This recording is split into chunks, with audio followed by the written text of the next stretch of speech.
Yo, what up, what up? So, my day started early and ended early, but I find myself craving something very, gross, like Kentucky Fried Chicken, right? I'm just craving that, like their drum and thigh, really greasy. So instead of indulging, I'm just gonna go on this quick little run and try to suppress that, all right? You know, don't give in the cravings.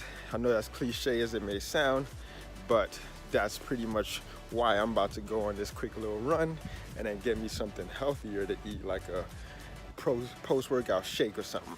All right, let's go.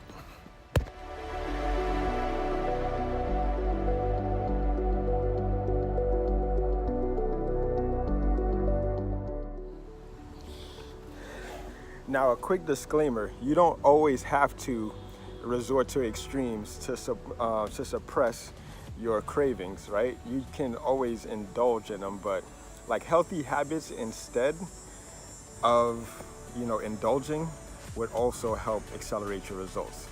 Like, I hate running, but I feel like anytime I walk in nature, I get my most creative ideas. So instead of indulging and sitting in a car binging on Kentucky Fried Chicken or Popeyes, I literally just come out, either walk. Today I decided to run because it's less humid.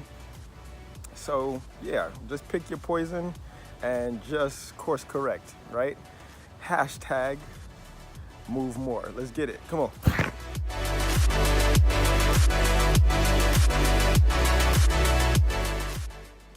All right, just like that, we are done. That was a quick little 3-mile run. Did a couple laps around the pond. Now I am back at the crib, about to go and get me a post-run shake so I can replenish and hydrate and get the rest of the day going, right?